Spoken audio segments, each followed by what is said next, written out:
Mm. In your book, you argue that the Enlightenment marked a departure from traditional religious frameworks toward a new understanding of humanity. How did this shift manifest in the philosophical and intellectual landscape of this time? It's a difficult question to answer. I mean, only in the fact that we're dealing with, of course, always a very small number of people, a very influential number of people, and each of them was very influential.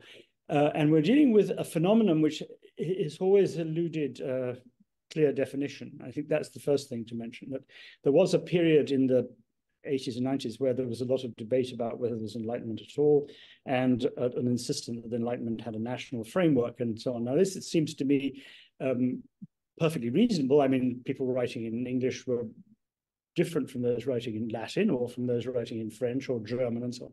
They're different intellectual formations, different intellectual backgrounds. But one of the importance about the book I wanted to insist, I'll come to the religious question in a second, but one of those in the book I wanted to insist was that this actually was, as the contemporary German philosopher Jürgen Habermas insists, a project. And it was a project that was recognized by contemporaries as being a project. And so that, yes, they also recognized there was differences between peoples.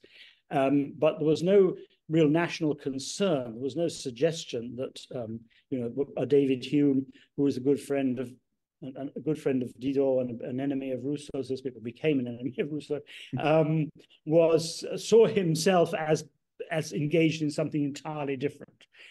Now, as far as the religious concept is concerned, this, of course, is crucial to the whole understanding, because, of course, what this project was about was, in a sense, you could put it in a nutshell, it comes down to, what this meant was one other thing. But what it was about was what Kant said in 1784, dare to know, saperialde.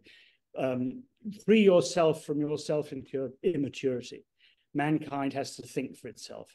And these claim meant that you had to, not that you had to abandon religion or you had to reject religious belief, but you had to reject the claim that those beliefs, that religious orders, the religious structure of the world would determine the way that you should think and act.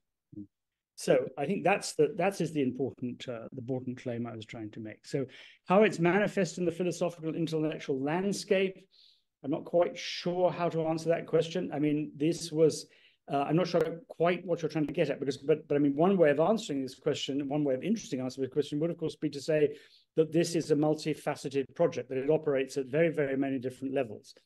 So we have the Kant at one end, who is straightforward, a moral philosophy, political philosophy, very, very much legal philosophy, something that's often forgotten about Kant, on the one hand, and then you have people like Voltaire, who we mentioned later on, and so on, who are much more literary figures whose approach is via the theatre, because Voltaire, don't forget, from his lifetime, was known largely as a playwright, via the theatre, via poetry, via the short essay, for instance, in the case of Hume,